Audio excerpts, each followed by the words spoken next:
안녕하십니까. KBS 1라디오 경제쇼 오늘까지 임시 진행을 맡고 있는 정현재 PD입니다.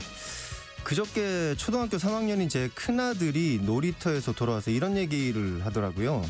자기가 쓰레기를 주웠는데 어떤 형이 착한 척 하지 말라고 이렇게 얘기를 했다는 거예요. 그래서 쓰레기 주우면 안 되냐 저한테 물어보길래 그거 바보 같은 얘기다. 신경 쓰지 마라. 너가 봤을 때 옳다고 생각하는 거 그냥 하면 된다. 이렇게 얘기를 해줬어요. 근데 생각해보니까 제가 그렇게 얘기를 안 했으면 아마 초등학교 3학년 아들은 고민을 하다가 쓰레기 줍는 일을 그만뒀을 수도 있을 것 같다. 이런 생각이 들었습니다. 부정적인 피드백은 힘이 굉장히 센 것 같아요. 뭔가 해보겠다 이렇게 하는 사람을 쉽게 이렇게 주저앉혀 버릴 수도 있는데요. 제가 야구 잡설이라는 팟캐스트를 8년 진행을 했고 유튜브를 4년 정도 했는데 그 당시에 이제 한 100개 넘는 응원 댓글 이런 것들보다 계속 제 마음에 남았던 건 한두 개 정도의 악플이었습니다. 야구 잡설을 그만둔 게 이제 모두 악플 때문만은 아니지만 굉장히 큰 이유 중에 하나였습니다. 저 말고 다른 출연자들도 비슷한 생각들을 했었어요. 그게 구독자가 한 5만 명 정도 됐었는데 제가 그만둔 것 때문에 그걸 좋아하던 많은 분들이 즐길 거리를 하나 잃게 됐습니다. 근데 그나마 다행인 것은 그때 저를 응원해 주셨던 그런 분들 어제 그리고 그제 제가 진행을 할 때 많은 응원을 여전히 해주셨어요. 제 주위 분들도 마찬가지고. 그래서 누군가의 응원으로 가슴이 뭉클해진다 이런 경험을 정말 제가 처음 느꼈습니다. 이번에 기분도 너무 좋았고요. 그래서 그런 것들이 오늘까지 제가 즐겁게 진행을 할 수 있는 어떤 원천이 된 것 같습니다. 물론 기존 청취자들께서는 약간은 미숙할 수 있는 제 진행이 약간 불편함을 느끼실 수도 있는 것 같은데 그 점은 너른 양해와 이해를 부탁드립니다. 올해 실물 경기에 대해서 국민 절반 가까이가 작년보다 더 어려워질 것으로 예상한다고 하네요. 물가 그리고 환율 불안한 지표들이 늘 잔뜩 있는 게 우리가 발딛고 살고 있는 그런 현실 아니겠습니까? 이럴 때 손쉽게 옆 사람을 이렇게 주저앉히는 한마디를 할 것이냐 아니면 좀 부끄럽고 낯간지럽고 뭐 그렇더라도 다 같이 한 발 내디딜 수 있게 응원의 한마디를 할 것이냐 어떤 선택이 나의 하루를 더 행복하게 해줄까요? 네, 좋은 선택하시길 기원하면서 오늘 경제쇼에서는 조금 전 정부가 발표한 2026 경제성장 전략 자세히 알아보고요. 2026년 한국 경제에 대해서도 다각도로 전망해보겠습니다. 지금 이 시간 유튜브로도 함께 하고 있습니다.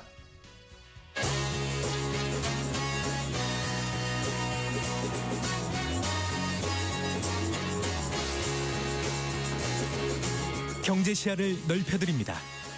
투자의 지름길을 안내합니다. 돈 되는 정보를 발견하는 시간.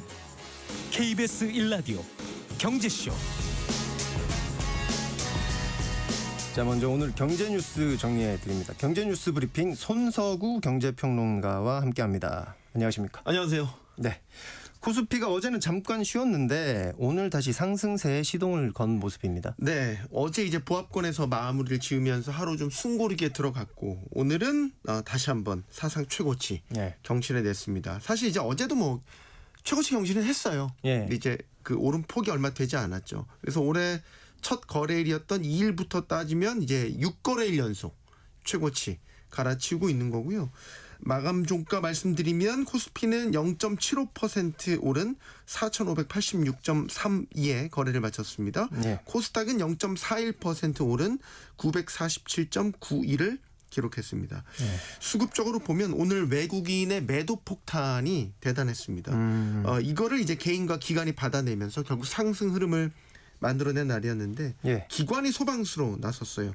외국인이 1조 5천억 원 넘게 코스피에서만 매도 우위를 보였는데 기관이 이걸 1조 원 넘게 받아냈습니다.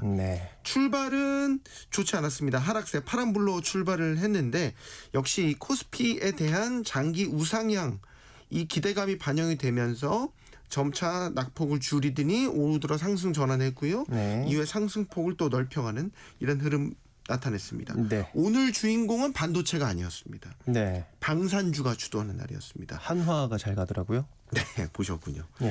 도널드 트럼프 미국 대통령이 일단은 베네수엘라 사태 이후로 그린란드에 대한 야욕도 드러내면서 지정학적 리스크에 대한 위험성이 상당히 커졌고 이런 가운데 내년 국방 예산 50% 증액하겠다고 50%요? 하면 네.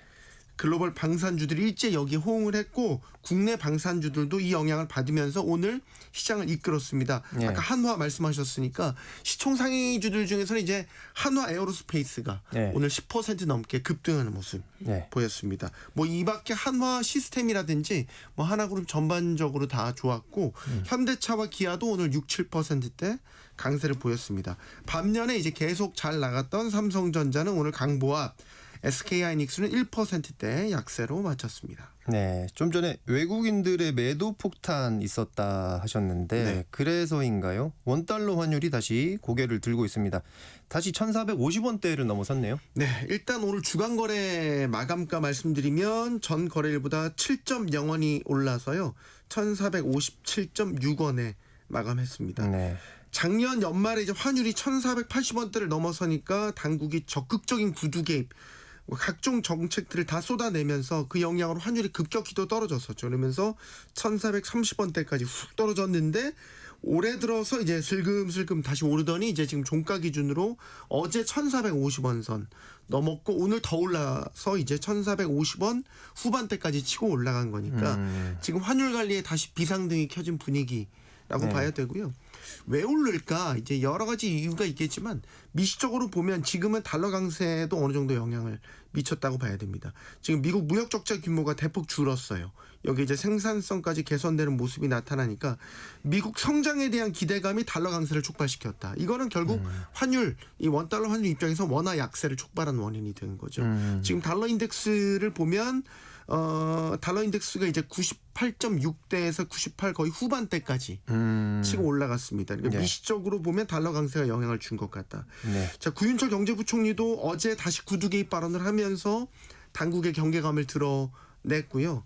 지금 작년 연말에 이제 당국의 환율 안정 방안들이 잇따라 시행된 상황이기 때문에 예. 당초에 원래 연초 환율 흐름은 하방 안정 쪽에 좀 무게가 실렸거든요. 예. 근데 지금 흐름만 보면 단기적으로 예상과 좀 달리 가는 겁니다. 그래서 이제 환율의 추세적 흐름은 아직까지 예단하긴 좀 이르고 아마 조금 더 지켜봐야 되지 않을까.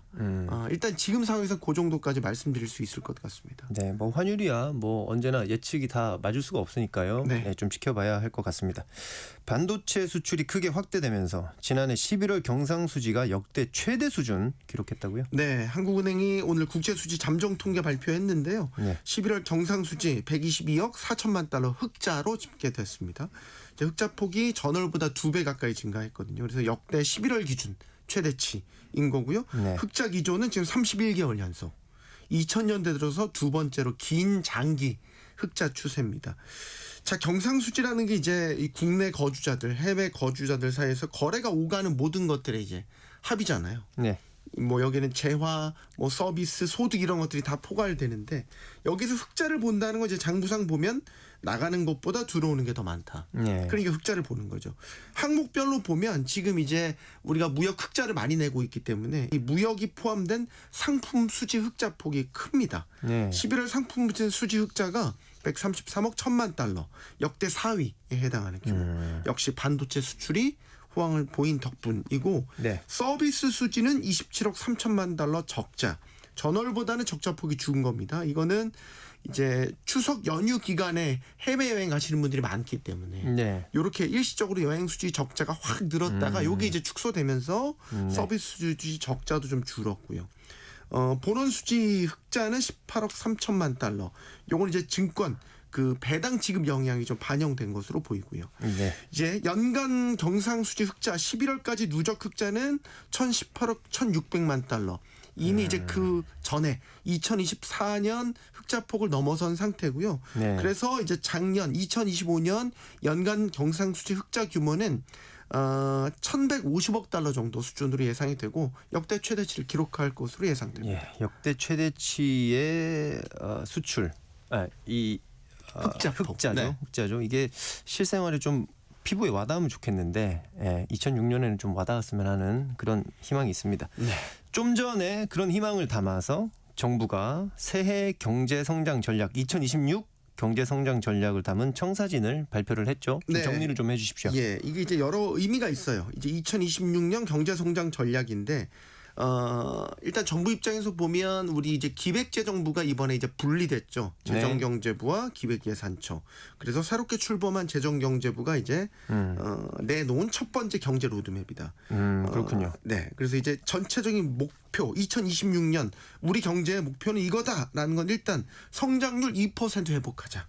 네. 요걸 이제 1차 목표로 제시한 겁니다. 2%. 네. 예, 2%라는 게 어떻게 보면 우리가 그동안 약간 마지노선처럼 여겨졌던 경제 성장률 네. 최저선이에요. 그게 깨졌죠 작년에. 그렇죠. 연간으로 보면 1% 정도로 예상되죠. 네. 비상계엄도 있었고 대통령 탄핵 사태 이런 예상하지 못한 변수들이 발생하면서 떨어진 성장률을 이제 올해는 우리의 이제 정상적인 수준 2% 선으로 끌어올려서 길게 보면 잠재 성장률까지도 반등의 계기를 만들겠다. 이런 목표를 제시한 거고요. 지금 국내외 기관들의 한국 이제 올해 성장률 목표치를 보면 2%가 좀 안 돼요. 한 1.8% 정도 유엔이 내외거든요. 또 그렇게 그렇죠. 했는데. 이걸 보면 이제 0.2% 포인트 높게 잡은 거잖아요. 이건 이제 정부의 의지가 담긴 거죠. 네. 어떻게든 0.2% 포인트를 우리가 한번 더 끌어올려 보겠다. 네. 이런 정책적 의지를 담은 것이다 이렇게 볼 수 있겠고 이게 이제 성장 전략의 전체 타이틀을 보면 대한민국 경제 대도약 원년 되게 이제 거창하죠. 네네. 이제 올 상반기 중으로 마스터 플랜을 마련하겠다라는 것도 나왔고 여기에는 이제 광복 100주년 2045라는 장기식의 비전까지도 담겠다라는 계획입니다. 그러면 이게 이제 올해 성장 전략이지만 이재명 정부의 어떤 경제 철학이나 목표를 담은 좀 거시적인 청사진을 마련했다 이렇게 볼 수 있겠죠. 향후 10년까지도 내다보는 초석을 다지겠다 뭐 이런 의지가 보이는데 네. 성장률 2% 회복을 위해서 어떤 이행 계획들이 제시가 됐습니까? 네, 이제 일단 4대 정책 방향, 네. 거시경제 적극 관리, 잠재 성장률 반등, 국민 균형 성장, 뭐 대도약 기반 강화, 4대 정책 방향이 제시가 됐고요. 여기에 따른 이제 15대 정책 과제, 60개 세부 과제를 제시했는데 이걸 뭐 다 소개해드릴 수는 없고 네. 일단 잠재 성장률을 반전시키는데 힘을 실은 모양새이다. 네. 라고 보시면 되겠습니다. 네. 지금 반도체나 방위산업, 바이오 같은 국가전략 산업 육성에 집중을 하겠다. 특히 이제 반도체 같은 경우는 슈퍼사이클을 맞았기 때문에 네. 전방위로 지원을 하겠다는 의지를 담았고 그거에 대한 구체적인 계획은 이제 대통령 직속의 반도체 산업 경쟁력 특별위원회라는 걸 구성하기로 예. 했습니다. 또 하나 전 이게 눈길이 갔는데 한국판 인플레이션 감축법, 네. 한국판 IRA를 담겠다라는 국내 생산 촉진 세제 계획도 내놨습니다. 요건 이제 계획만 나왔고 네. 7월에 구체적인 이행 방안이 나올 전망입니다. 그렇군요. 그리고 이제 생산적 금융에 관한 전폭적인 이 세제 지원도 예고를 했습니다. 네. 이 생산적 금융이라는 거는 이제 이재명 대통령이 사실 후보자 시절부터 네. 계속 강조를 했던 거죠. 부동산에 쏠린 자금을 이제 뭐 우리 주식 같은 좀 생산적 금융으로 전환시키겠다는 대전환 이런 계획인데 네. 그런 것들의 목표를 담은 국민 참여형 국민성장펀드에 대대적인 세제 지원을 예고를 했습니다. 네. 그래서 소득공제를 적용받게 해주겠다. 그리고 배당 소득에는 저율 분리과세가 적용된다라는 계획이 나왔고요. 네. 또한 국내 주식 장기 투자를 유도하는 개인종합자산관리계좌 IS보다 세제 혜택을 더 확대한 국내 시장 전용 ISA도 선보일 계획이고요. 네. 올해 세법 개정안에 반영될 것으로 보입니다. 네. 요거 하나만 더 소개해드리면 네. 모건 스탠리 캐피털 인터내셔널 MSCI 선진지수 편입 로드맵도 다시 내놨습니다. 네. 요게 이제 우리는 지금 신흥국 지수에 편입돼 있는데 예. 선진국 지수로 저희가 계속 가고 싶어서 그렇죠. 발버둥을 쳤지만 지금 10년 넘게 실패하고 있는. 네, 매년 기대하고 있는데. 네. 요거를 이제 다시 한번 도전한다. 그래서 올해 6월 발표되는 이제 시장 분류 계획에 우리가 다시 관찰 대상국에 올라가는 게 목표고 네. 관찰 대상국에 가서 내년에 이제 편입이 돼서 그 이듬해에 이른바 이제 MSCI 선진지수 추종 그 자금이 국내로 유입될 것으로 예상 뭐 바라는 그런 이제 로드맵도 같이 발표가 됐습니다. 알겠습니다. 한국형 국부펀드에 대한 계획도 제시가 됐는데 네. 조금 짧게 소개해 주십시오. 네, 이제 이재명 대통령 이것도 이제 공약사항 중에 하나였죠. 네. 정부 출범에 구체화된 계획이 나온 건데 이제 2026년 출범을 목표로 첫 로드맵을 담은 겁니다. 네. 일단은 20조 원 규모로 국부펀드 초기 자본금을 이제 조성하겠다고 밝혔고요. 정부 출자 주식이나 이제 물납 주식을 현물 투자하거나 지분 취득 등을 통해서 자본금을 마련하고 아직 투자처 같은 것들은 정하지는 않았지만 상반기 중에 구체화된 계획을 내놓기로 했습니다. 물론 20조 원 자금이라는 게 국부펀드, 그러니까 예를 들면 싱가포르 테마섹 같은 거에 비하면 턱없이 적긴 하지만 네. 이제 일단 시작을 이렇게 하고 앞으로 투자 규모를 계속 키울 예정이라고 설명을 했고요. 요거 한국형 국부펀드는 일단은 국내 첨단 산업 육성하는 취지를 살려서 네. 국내 방점을 많이 두게 될 것이다. 이런 설명도 내놨습니다. 예, 잘 들었습니다. 경제뉴스 브리핑 손석우 경제평론가와 함께했습니다. 고맙습니다. 감사합니다.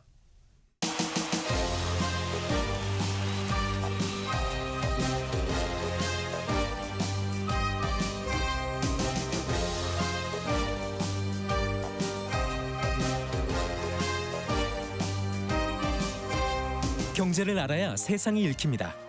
투자를 알아야 돈이 보입니다. KBS 1라디오 경제쇼.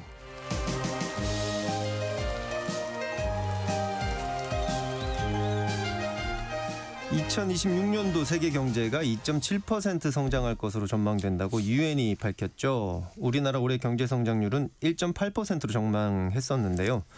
오늘 우리 정부는 올해 우리 실질 성장률을 2%로 올리겠다며 2026년 경제 성장 전략을 발표했습니다. 적극적 재정 정책 그리고 소비, 투자, 수출 등 부문별 대책으로 성장률을 0.2%포인트 더 끌어올릴 수 있도록 총력을 다하겠다는 건데요.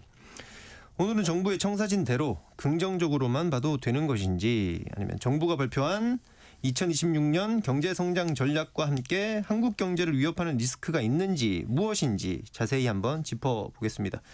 김광석 한양대 겸임교수 나오셨습니다. 안녕하십니까? 네, 안녕하세요. 예, 요 코너 시작하기 전에 네. 미국 그 대법이 예. 대법원이죠. 예, 미국 대법원이 상호 관세를 무효화할까에 대한 얘기를 먼저 했으면 좋겠다. 이렇게 네. 말씀을 해주시더라고요. 어떻게 네. 될 것 같으십니까? 예, 맞습니다. 이제 지금 현재 공지대로라고 한다면 예, 우리 한국 시간 기준으로 자정에 예, 연방 법원의 발표가 있을 것으로 지금 현재 보고 있는데 네, 만약에 이제 무효화되면 어떻게 될까? 아니면 반대로 트럼프의 손을 들어주는 네. 상호 관세 괜찮아. 유효화하면 어떨까? 이것에 따라서 경제적 그 파급 영향이 지대할 겁니다. 지대할 예, 것이다. 그 부분을 잠깐 말씀을 드리도록 하겠습니다. 네, 상호 관세를 무효화하더라도 트럼프 대통령이 쓸 수 있는 카드는 꽤 여러 가지가 있다. 뭐 이렇게 제가 전해들은 바는 있는데, 네, 그렇습니다. 만약에 대법에서 무효화한다 했을 때는 어떤 결과가 있을 것 같아요? 자, 일단 두 가지를 좀 구분해 놓고 말씀 나누면 좀 좋겠는데 실물 경제, 소위 말하는 우리 한국 기업의 수출입 관점에서 보면 예. 무효화했다. 그러면 이제 한국 기업들은 또 한국 정부도 마찬가지 지금의 상호 관세 체제에 맞게 뭐 수출 전략이나 이런 걸 다 꿰해 놨어요. 네, 그러니까 기업들은 제일 싫어하는 게 뭐냐면 또 변화예요. 불확실성. 예, 또 다른 변화. 네, 그럼 만약에 무효화한다 그러면은 트럼프 대통령은 플랜 B를 가지고 네, 그것에 준하는 수준의 관세율을 유지시키려고 할 겁니다. 그렇죠. 그러니까 그동안 해왔던 이제 품목별 관세의 기준이 됐던 무역 확장법 232조를 가지고 IPA법이 아닌 네, 그것을 가지고 어쨌든 그에 준하는 상호 관세 수준의 관세를 부과하려고 할 겁니다. 네. 그럼 이제 품목별 관세를 가지고 조정하다 보면 기업들이 또다시 혼란이 오겠죠. 네. 이게 하나의 무역에 있어서의 혼란, 불확실성이라고 볼 수 있겠습니다. 다만 무효화한다. 증시는 어떨까?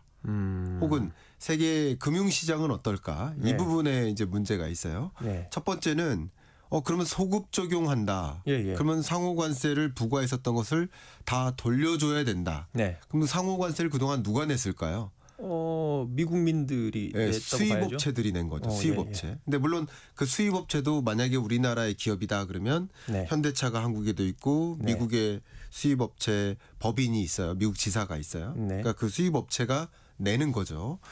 예, 결과적으로는 소비자들이 이제 결과적으로는 부과하는 거지만 그러니까 어쨌든 수입 업체가 네네. 관세를 내는 것이고 네네. 그 부담 비용 증가분이나 뭐 마진율 축소분을 예를 들어서 유통 라인에 이제 분배한다든가 하는 것이죠. 네네. 소비자가 반드시 부담하지 않을 수도 있는 것이죠. 네. 물가 상승으로 100% 이어지지 않으니까 말이죠. 네. 어쨌든 이 관세는 누가 부과하는 거냐? 수입업체가 부과한다. 그럼 이들에게 관세를 돌려줄까? 물론 순순히 돌려줄 것 같진 않아요. 트럼프 대통령의 그러게요. 행보가. 네. 예, 그래서 여러 가지 방식으로 좀 끌 것으로 보여지는데 어쨌든 시장의 기대는 뭘까요? 상호관세 무효야. 그러면 그동안 우리 예를 들어서 현대차가 지금까지 부과했었던 관세 부과액이 1조에서 2조 정도로 지금 추정하고 있는데 네. 그럼 그 정도를 소급 적용 받겠네 하는 관점에서 예. 미국은 많은 관세를 부과 소급 적용해서 뱉어내야 되니까 미국 금융시장은 좀 무너질 수 있지만 네. 한국 기업들은 오히려 네. 관세를 소급 적용 받겠네. 네. 1차적으로는 예, 예. 그리고 관세율이 낮아지겠네. 네. 대미 수출이 늘어날 수도 있겠네. 기업의 경쟁력이 생기겠네. 네. 하는 기대감이 적용될 수 있다. 이게 1차적인 요인입니다. 네. 다만 미국 경제 같은 경우는 그걸 어떻게 뱉어낼까요? 어떤 돈으로 뱉어낼까요?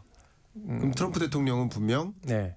대규모 국채 발행이 이어질 수 그렇겠죠. 있겠다. 네. 그럼 국채 금리가 치솟을 수 있겠죠. 네. 예, 그러니까 이게 바로 미국의 기본적인 금융 시장을 대혼란을 줄 수 있는 거죠. 네. 예, 그러니까 실물 경제적으로도 이 관세 정책의 기조가 바뀔 수 있다라는 시나리오에서 혼란을 주지만 금융시장 입장에서도 국채 발작 증세와 같은 네.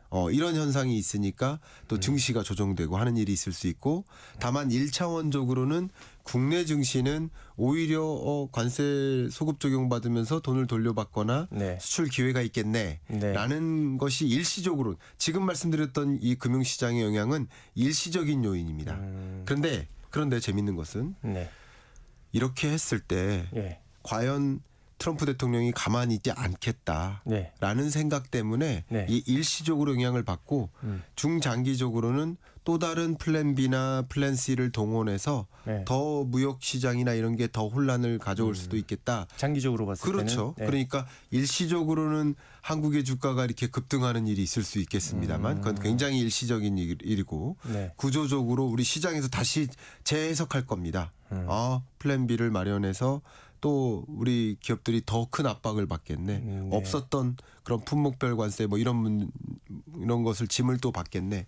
하는 종류의 생각이 반영되면서 일시적으로는 시장의 희비가 엇갈릴 수 있지만 중장기적으로는 다른 영향을 받을 수 있지 않을까 이렇게 추정해 볼 수 있겠습니다. 네, 트럼프 대통령이 지난 밤에도 모기지 금리를 내리겠다. 네. 그래서 모기지 채권을 정부가 뭐 프레디맥이나 이런 기관들을 통해서 한 2천억 달러 정도 이렇게 매입을 하겠다. 뭐 이런 얘기를 한 거 보면 그리고 이전에도 계속 금리를 내려야 된다 이렇게 말을 네. 했잖아요. 그렇습니다. 그런 걸 보면 채권 금리 올라가는 걸 그렇게 두고 볼 것 같지는 않다.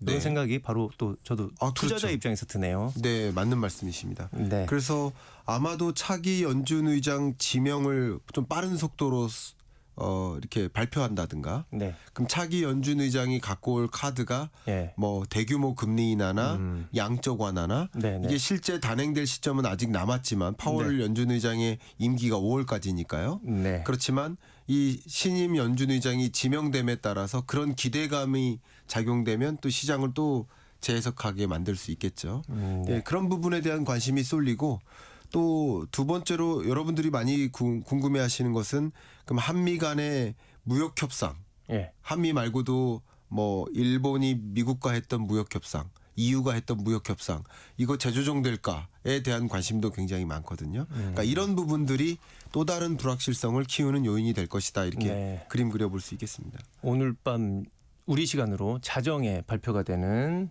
미 연방대법원의 판결 네. 이목이 집중된다 말씀을 해주셨고 그렇습니다. 자 그러면 2026년 한국 경제에 대해서 한번 짚어보시죠. 네. 뭐 한 단어로 이렇게 말씀해 주시기 어려울 수 있지만 네. 좀 짧게 한번 강하게 한번 정리해 주실 수 있을까요? 네, 일단 긍정적인 것과 부정적인 게 있는데 예. 긍정적인 거를 먼저 말씀드리면 예. 여러분 이게 가능할까 하는 생각이 들 수도 있겠지만 예. 저는 아무리 지켜봐도 가능하다라는 생각이 들어서 예. 매우 긍정적인 거 한 가지 말씀드리면 네. AI 3강입니다. AI 3강. 네. 우리나라가 3강 안에 든다. 네, 예. 좋네요. 네, 좋은 일입니다. 근거가 어떻게 근거를 됩니까? 한번 예, 말씀드릴까요? 일단 AI 1강, 2강은 원래 어렵습니다. 그렇죠. 미중입니다. 정해져 있습니다. 붙박이에요. 저희가 지금 3강 안에도 못 들고 있는 상황이잖아요. 못 드는 거죠. 예, 예. 근데 3강은 실현 가능합니다. 아, 자, 근데 어떻게 실현 가능하냐? 예. 그러니까 현 정부의 경제 정책 방향하에 어떻게 잠재 성장률을 끌어올릴까? 예. 어떻게 경제를 끌어올릴까 하는 성장책, 회복책의 핵심이 AI 고속도로예요. 그러니까 AI 인프라를 깔겠다예요. 예, 예. 근데 AI 고속도로 사업에 여러 것들이 있는데 네. 제가 지금 현재 뭐 나름 이제 참여하고 있는 그 과기정통부에서 이제 자문위원 활동을 하고 있는데 예, 예. 거기서 추진하고 있는 일들이 몇 가지가 있는데 오, 네. 그 중에 한 가지만 여러분께 소개하겠습니다. 이게 예, 굉장히 재밌는데요. 예.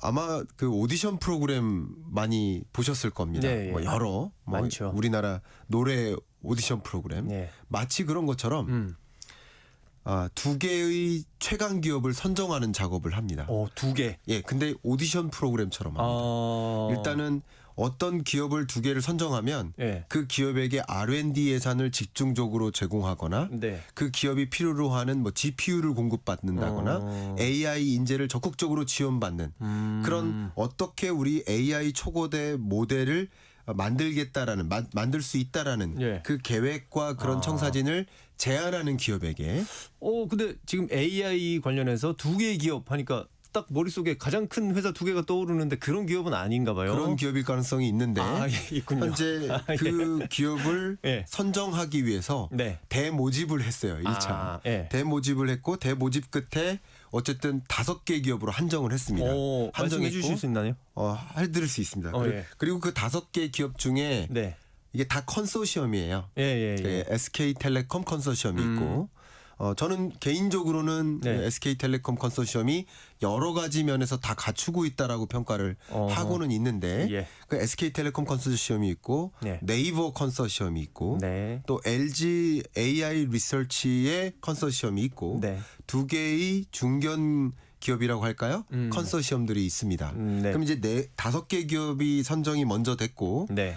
지난주에 네. 4개로 가르는 대국민 보고회가 있었어요. 5개 중에 4개로 줄이는. 4개로. 네. 네. 그 4개로 줄이는 그것이 결과가 1월 중에 발표가 될 겁니다. 1월 중에 발표가 된다. 그럼 그 4개 기업 중에 또 6개월 정도의 네. 시간을 거쳐서 오디션을 거쳐서. 그 쉽게 말하면 노래 능력을 보강하는 예, 거죠. 예, 예. 또 거쳐서 3개 기업으로 줄이고 네. 그리고 결국 2개 기업으로 줄일 겁니다.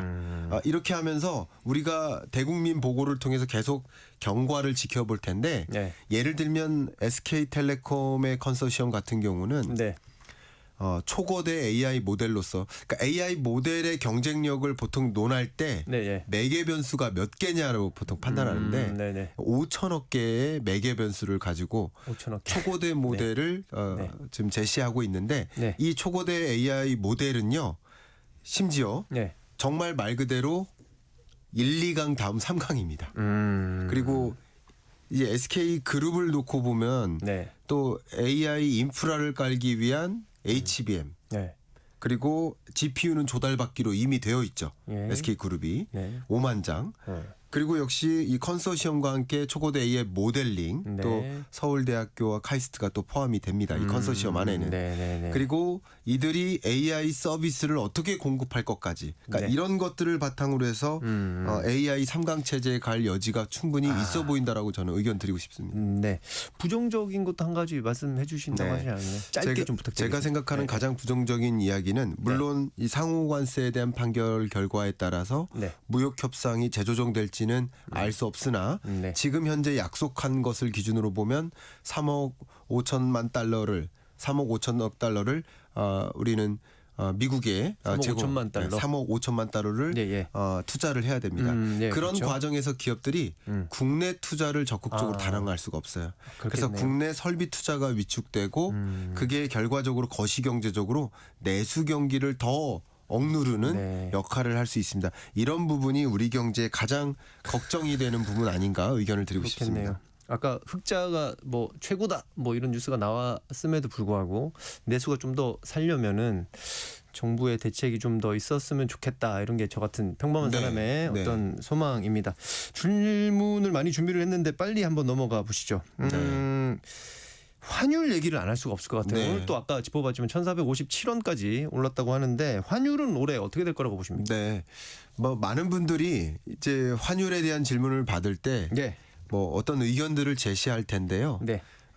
환율은 귀신도 모르고 그럼요. 네, 신도 모릅니다. 그러나 의견은 있는 거죠. 그래서 예. 저도 의견을 드려보겠습니다. 환율을 결정짓는 변수가 100가지가 넘어요. 네. 원달러 환율을 결정짓는 변수가. 네네. 다만 이게 올라갈 거다라고 전망하는 사람들은 어떤 특정 변수에 더 무게중심을 두는 것이고 저는 다른 의견을 갖고 있는데 저는 그 무게중심을 유동성에 포커스를 두고 있습니다. 유동성. 무슨 예. 뜻이냐. 우리나라의 지금 통화량 증가율이 미국의 통화량 증가율보다 올라가 있어. 더 넘어서 있어요. 네. 이 얘기는 미국도 달러 가치가 떨어지고 있는 국면이지만 네. 우리나라 돈의 가치는 더 빠르게 떨어지고 있다는 뜻이에요.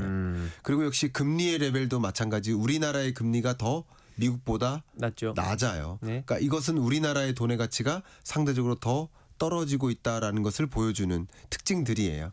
그런데 26년을 조망해 보면 네. 미국의 유동성이 폭발적으로 증가할 것이다. 이 부분 좀 강조하고 싶고요. 네. 특히 차기 연준 의장이 지명되면 네네. 양적 완화라는 카드, 예. 대규모 금리 인하라는 카드. 네. 제가 영어로 말씀드려서 죄송하지만 트럼프 대통령이 계속 강조하는 게 1% and even lower than that. 1%나 1%도 안 되는 금리를 만들겠다. 이 표현을요. 1년 넘게 해왔는데 네. 차기 연준 의장은 이걸 네. 그대로 이행할 사람이 지명될 겁니다.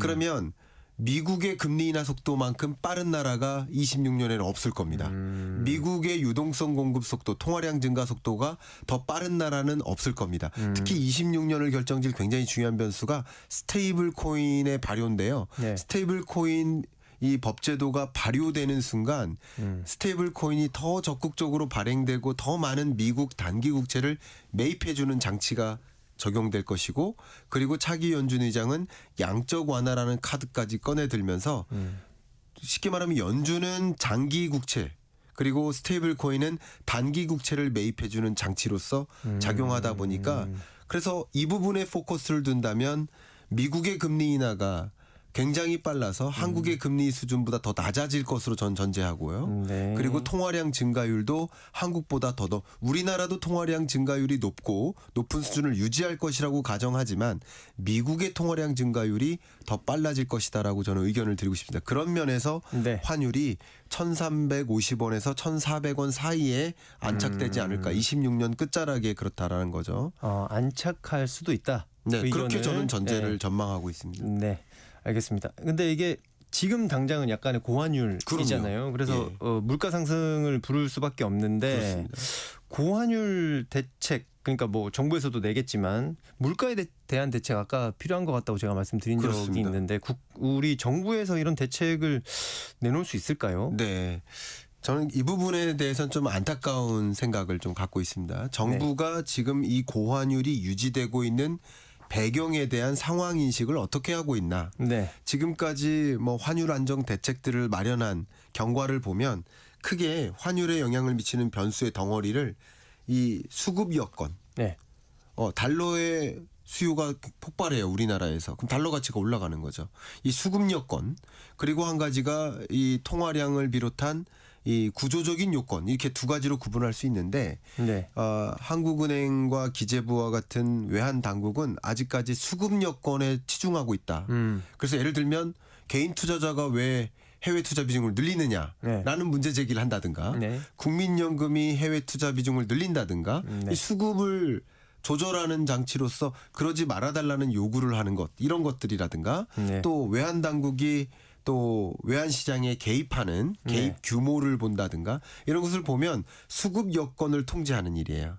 예를 들어 보면 우리나라에 예를 들어서 참외 가격이 급등해요. 네. 그럼 해외에서 그걸 대체할 만한 과일, 멜론 같은 것을 적극적으로 수입합니다. 네. 그러면 이 참외 가격이 급등하지 않도록 방어할 수 있어요. 네. 참외가 아닌 다른 과일을 살 수 있도록 소비자들이 이게 쉽게 말하면 물가 안정 대책인데 마치 이런 것처럼 외환 시장의 수급 여건을 자꾸 관리하고 있는데 네. 제가 본질적으로 이 고환율이 야기된 배경을 통화량 증가율로 설명을 드렸던 것처럼 미국의 유동성 공급 속도보다 한국의 유동성 공급 속도가 더 빨랐기 때문에 나타난 현상이니까 네. 통화량 증가 속도를 미국의 증가 속도 수준을 맞춰서 발맞춰서 조절한다든가 네. 하는 대책들을 저는 마련할 필요가 있겠다라고 의견을 드리고 싶습니다. 네. 뭐 정부의 대책에 대해서 여쭤봤습니다만 사실은 작년 11월에 마지막 그 금통위에서 금리를 동결하는 네. 결정을 내리면서 거기 이제 소수 의견으로 금리를 인하해야 한다는 분도 계셨잖아요. 그렇습니다. 그렇게 되면은 더 많은 돈이 풀리면서 유동성이 더 많아질 수도 있는 네. 그런 상황이기도 한 거잖아요. 네, 한국은행의 금리 조정을 통한 통화량 조절 장치가 바로 그런 것이죠. 근데 좀 명확하게 말씀드리면 한국은행의 금통위 위원은 한국은행 총재와 예. 나머지 6명의 위원으로 구성되는데 그중에 3명은 인하에 가까운 의견, 향후 3개월 동안 인하하는 것이 적절하다.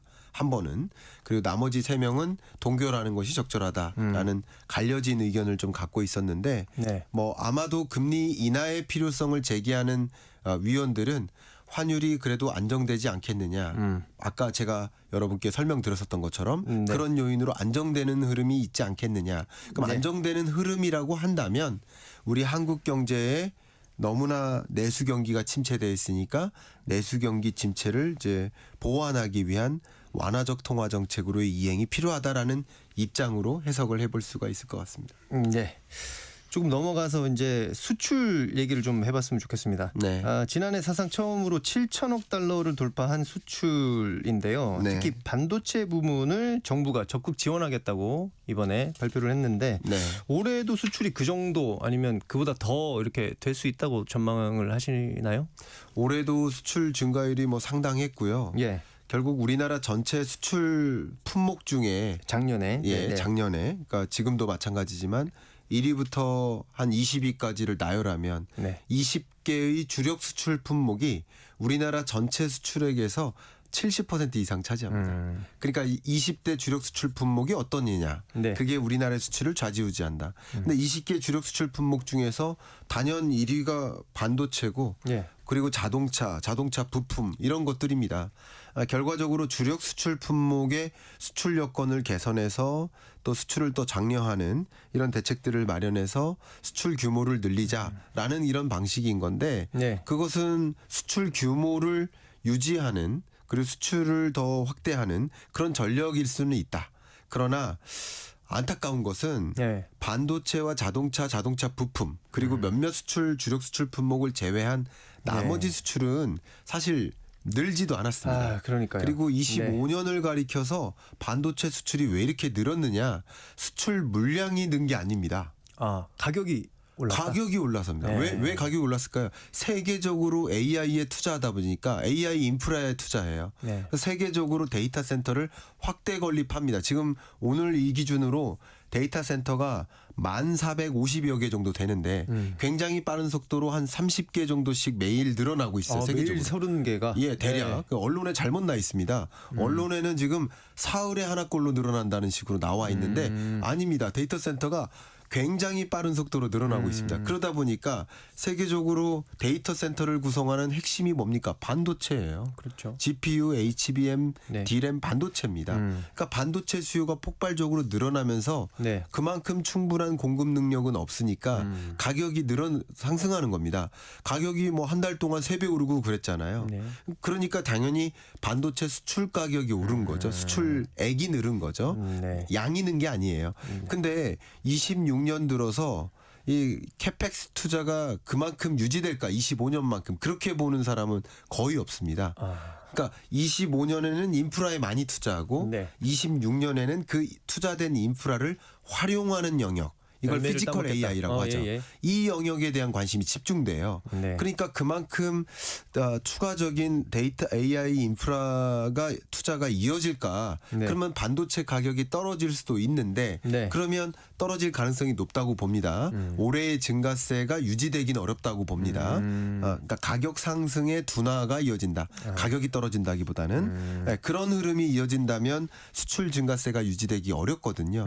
근데 이런 국면에 반도체를 중심으로 수출 진흥책만을 집중한다면 네. 그 반도체가 아닌 나머지 산업들은요. 네. 지금 그러니까 지금 양극화, K자형 경제 이 얘기가 나오는 거예요. 그러게 몇몇 말입니다. 주력 수출 품목만 수출 호재고 네. 고환율에서 엄청나게 채산성이 개선되는데 그렇지 않은 나머지 중소기업들은 수입업체들 특히 네. 엄청난 이 수입 부담 때문에 이 마진 폭이 줄고 또 성과급도 없고 네. 이렇게 되니까 양극화가 벌어지는 거거든요. 네. 그런 면에서 지금 이미 잘 되고 있는 반도체를 중심으로 수출을 늘리는 것은 가능한 시나리오이나 네. 그게 우리 전체 경제를 위해서 그것만이 방법이라고 가정한다면 좀 아쉬운 감이 있다라는 생각을 좀 가고 있습니다. 그럼 실물 경기는 말씀하신 걸 들어보면 약간 그렇게 밝지만은 않다 이런 생각이 드는데 그런 코스피나 이런 곳에서 대장주들 이렇게 잘 나가는 반도체 회사들 말고 다른 작은 회사들 혹은 네. 실물 경기는 어떻게 될 거라고 보십니까? 일단요, 이 숫자를 가지고 먼저 말씀드릴게요. 예. 올해 그러니까 25년 성장률이 1.0%예요. 이제 근데 이 1.0%가 어느 정도 숫자냐면요. 네. 근래 우리 진행자님께서 태어나신 이래로 네. 경험한 우리 경제 위기가 4번 있었거든요. 네. 1980년에 한 번 있었고요. 80년은 제가 태어나지 않았습니다. 예, 83년생이어가지고. 그러셨어요. 네네. 그러면 태어나신 이후로는 3번밖에 없어요. 예, 예. 근데 어쨌든 80년에 오일 쇼크에 네. 따른 경제 위기가 있었고요. 네. IMF 외환 위기. 그렇죠. 이게 마이너스 5.1% 역성장. 네. 그리고 2008년 금융위기. 네. 이때 우리나라가 0.8% 성장했어요. 마이너스가 아닙니다. 네. 그리고 하나가 팬데믹 경제 위기. 예. 이렇게 20년에? 이렇게 그때 마이너스 0.7% 성장했습니다. 이렇게 네 번의 경제 위기가 있었는데요. 네. 중요한 얘기 하겠습니다. 25년 성장률 1.0%는 네.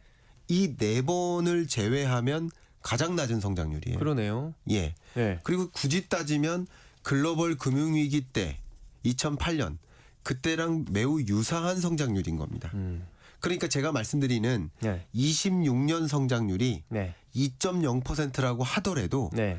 이것은 기저효과가 네. 반영된 성장률이니까 기저 효과가 반영이 된 거다. 2.0% 성장이 네. 굉장히 좋은 숫자가 아니다. 네. 그리고 실현 불가능한 숫자가 아니다. 이것은 좋은 성장률이 아니다. 기본적으로 우리 경제가 저성장 국면에서 당장 뚜렷하게 회복되지 못하고 있는 성장률이다. 이게 기저효과를 감안해서 이해하셨으면 좋겠다. 이렇게 의견 드리겠습니다. 알겠습니다. 미국 쪽 얘기를 잠깐 또 해볼까요? 네. 최근에 미국 타임지가 2026년 10대 리스크 중 1위로 미국의 정치 혁명을 꼽았다고 하네요. 마두로 베네수엘라 대통령 체포 작전에 이어서 덴마크 자치령이죠. 그린란드를 병합하고 싶다. 뭐 이런 멘트를 네. 트럼프 대통령이 하고 있고 콜롬비아에 대한 군사 작전 가능하다. 뭐 이렇게도 얘기를 했는데 미국 중심의 이 힘의 외교가 이렇게 속도를 내고 있는데 이거는 어떻게 봐야 될까요? 네. 일단 트럼프 대통령의 이런 종류의 행보가 예. 물론 이렇게 말씀드리면 뭐 좋아하실 분과 안 좋아하실 분이 반반 갈리세요. 지금 네네. 반반 갈려져 있더라고요. 네. 그러니까 트럼프의 이런 행보가 정당하다. 아니다. 이렇게 반반 갈려 계셔서 네. 입장이 달리 느껴지실 텐데 네네. 어쨌든 이런 행보는 제국주의의 회귀예요. 그죠? 네. 국제법을 어쨌든 무시한 건 맞잖아요. 그리고 무시한 상대국을 침탈한 건 맞아요. 근데 그게 정당하다 아니다에 대한 생각은 다르신 거죠. 여러분마다. 근데 어쨌든 이런 제국주의적 행보는 결과적으로 세계를 둘로 쪼개놓는 흐름인 거예요. 둘로 쪼개놓는다. 예. 왜 그러니까 그렇습니까? 미국과 미국 우방국들 그리고 중국과 중국 우방국들로 쪼개놓는 행위예요.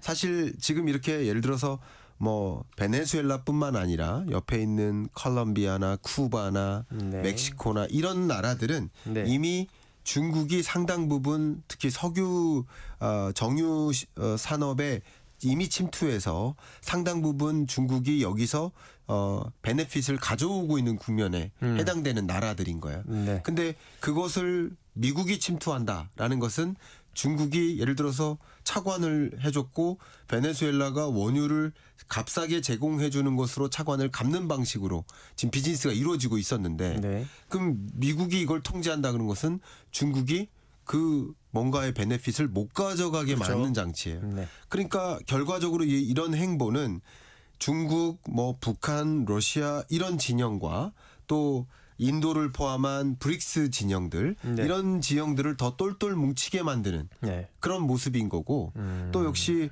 트럼프 행정부의 이런 행보는 결과적으로 원유 패권도 가져가겠지만 원유에 기반한 지금 달러의 기축통화 패권도 우리가 더 가져가겠다. 왜냐하면 미국이 달러의 기축통화국으로서의 지위를 갖게 된 배경이 페트로달러거든요. 네.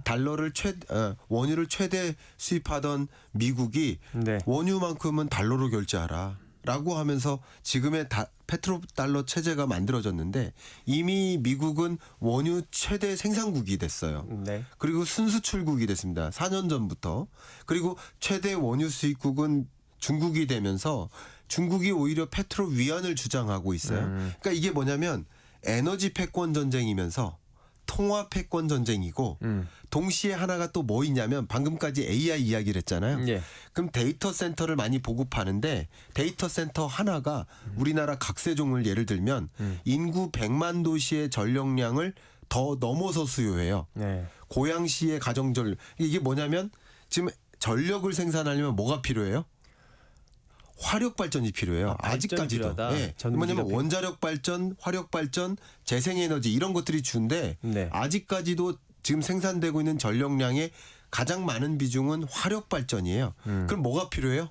역시 원유가 필요해요. 네. 그런 관점에서 지금 원유 패권 전쟁, 통화 패권 전쟁, AI 기술 패권 전쟁으로 이어지는 세계가 둘로 쪼개지는 듯한 그런 모습으로 전개된다. 이걸 저는 지경학적 분절화라고 표현을 했는데 지정학적 분절화. 예, 네. 지경학적 분절화가 전개되고 있는 현상이다라고 좀 의견을 드리고 싶습니다. 네. 알겠습니다. 시간이 얼마 남지 않아서 꼭 여쭤보고 싶은 거 좀 네. 여쭤보겠습니다. 아까 원화의 유동성이 굉장히 늘어날 것 같다 이렇게 말씀을 해 주셨는데 네. 그러면은 우리 개인들은 네. 자산 시장에 계속 몸 담고 있어야 됩니까? 뭐 죄송한 말씀이지만 네. 또 한국은행 총재는 뭐 돈이 휴지 조각이 된다라는 그 표현 자체를 굉장히 비판하시기도 했지만 네. 저는 오히려 돈이 휴지 조각이 되고 있다라는 이 현상을 인지하지 못하면 안 되기 때문에 네. 그렇게 지적한 한국은행 총재를 오히려 비판하고 싶은 생각입니다. 그건 잘못된 상식을 경제 주체들한테 주는 것이다. 왜냐하면 돈이 계속 풀려요. 네. 금리가 또 인하돼요. 네. 지금 인하를 준비하고 있지 인상을 준비하고 있는 건 아니에요. 한국은행조차도. 네. 그러니까 이런 흐름은 돈의 가치가 더 떨어지는 거예요. 돈의 가치가 떨어질 때 돈의 양은 많아지는데 뭐 코인의 양은 정해져 있다. 돈의 양은 많아지는데 금의 양은 정해져 있다. 돈의 양은 많아지는데 서울 아파트의 양은 정해져 있다. 더 네네. 많은 돈을 주고 자산과 바꾸는 행위예요. 그러니까 지금 25년, 26년은 소위 말하는 유동성 장세이니만큼 네. 실물 경제가 어려우니까 유동성을 더 부붙고 그러면 돈의 가치가 떨어지니 나머지 자산 가치가 올라가는 국면인 거예요. 네. 실물 경제가 이렇게 어려운데 왜 주가는 사상 최고치예요? 이런 질문 주시는데 실물 경제가 어려우니까 유동성을 퍼붓는 거예요. 그 힘으로 주가가 오르고 서울 아파트 가격도 오르고 지금 이런 거거든요. 예, 예. 그런 관점에서 여러분들이 돈의 가치가 떨어지고 있는 이 현상을 더 명확하게 주목하시고 네. 돈을 돈으로 갖고 있는 게 아니라 자산의 형태로 갖고 있는 것이 더 적절한 의사결정이겠다라고 의견을 네. 드리고 싶습니다. 굉장히 짧게 답변을 좀 부탁드리겠는데 네. 머니무브 그러니까 이재명 정부가 지속적으로 부동산에 있는 돈을 주가 주식시장으로 좀 이렇게 옮겨야 된다 이렇게 네. 의도를 보이고 있는데 이게 네. 올해 될 것 같습니까? 예, 그 의도를 지지하고요. 의도를 네네. 제가 존중하지만 그 네. 의도대로 이루어지기는 어려울 것이다. 그 그러니까 의도로 부동산 되기는 어려울 것 시장도 같다. 주식 시장도 양쪽에 네. 돈이 흘러가는 구조가 될 것이다. 예, 그렇게 의견을 먼저 드리겠습니다. 알겠습니다. 오늘 시간 관계상 여기까지만 듣도록 하겠습니다. 지금까지 김광석 한양대 겸임교수였습니다. 감사합니다. 감사합니다. 네. 1월 9일 금요일 경제쇼 이제 마칠 시간입니다. 저는 수요일부터 오늘까지 임시 진행 맡았던 정현재 PD였고요. 즐거운 오후 시간 보내시기 바랍니다. 함께해 주셔서 고맙습니다. 안녕히 계십시오.